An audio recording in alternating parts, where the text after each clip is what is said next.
മനുഷ്യജീവിതത്തിന്റെയും നാഗരികതയുടെയും ഉത്ഭവത്തെക്കുറിച്ച് സമഗ്രമായി പഠിക്കുന്നതിനായി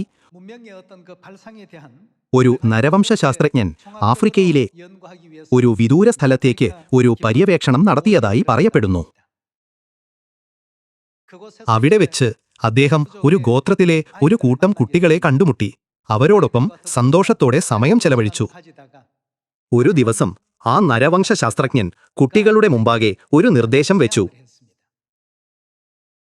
ഇന്ന് ഞാൻ നിങ്ങളോടൊപ്പം ഒരു കളി കളിക്കാൻ ആഗ്രഹിക്കുന്നു. നിങ്ങൾക്ക് സമ്മതമാണോ എന്ന് ചോദിച്ചപ്പോൾ എല്ലാ കുട്ടികളും സമ്മതിച്ചു. കളി ഇങ്ങനെയാണ്.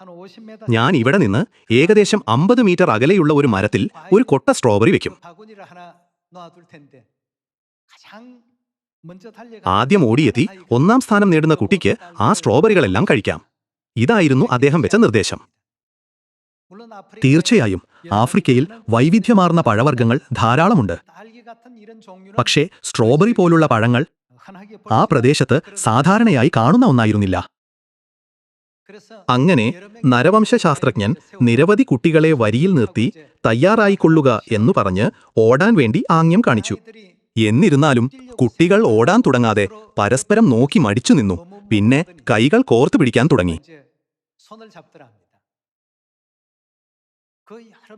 എല്ലാ കുട്ടികളും ഒരുപോലെ പരസ്പരം കൈകോർത്തു പിടിച്ചതിന് ശേഷമാണ് ഒരുമിച്ച് ഓടാൻ തുടങ്ങിയത്. സ്ട്രോബെറികൾ വെച്ചിരുന്ന സ്ഥലത്ത് ഒരുമിച്ചെത്തിയ ശേഷം അവരെല്ലാവരും അതിനു ചുറ്റുമിരുന്ന് സംസാരിച്ചും ചിരിച്ചും ഒരുമിച്ച് സ്ട്രോബെറികൾ കഴിച്ചു. അതുകൊണ്ട് ആ നരവംശശാസ്ത്രജ്ഞന് ആഫ്രിക്കൻ കുട്ടികളെക്കുറിച്ച് വളരെ വിചിത്രമായി തോന്നി. അതുകൊണ്ട് അദ്ദേഹം കുട്ടികളോട് ചോദിച്ചു, കളിയുടെ നിയമങ്ങൾ ഞാൻ നിങ്ങളോട് പറഞ്ഞില്ലേ? 1ാം സ്ഥാനത്തെത്തുന്ന ആർക്കും മരത്തിനടിയിലുള്ള സ്ട്രോബെറി കൊട്ട തനിയെ എടുക്കാം. എന്തുകൊണ്ടാണ് നിങ്ങൾ അങ്ങനെ ചെയ്യാതിരുന്നത്? അപ്പോൾ കുട്ടികളെല്ലാം ഉബുണ്ടു എന്ന വാക്ക് ഉച്ചരിച്ചു. നാം ഉള്ളതുകൊണ്ട് ഞാനുണ്ട് എന്ന് അർത്ഥം വരുന്ന ഒരു ബന്ധുപദമാണിത്. കുട്ടികൾ ഒരേ സ്വരത്തിൽ പറഞ്ഞു, ഉബുണ്ടു. നീ ഉള്ളതുകൊണ്ട് ഞാനുണ്ട്, നാം ഉള്ളതുകൊണ്ട് ഞാനുണ്ട്. നമ്മുടെ സമൂഹത്തിനാണ് എപ്പോഴും പ്രഥമ സ്ഥാനം. ഞാൻ ഒരിക്കലും എനിക്ക് വേണ്ടി മാത്രം ഒന്നും എടുക്കുകയില്ല എന്നാണ് ഈ പദത്തിന്റെ അർത്ഥം. അതിനുശേഷം ഒരു കുട്ടി എഴുന്നേറ്റ് നിന്ന് ഒരു കാര്യം കൂടി കൂട്ടിച്ചേർത്തു.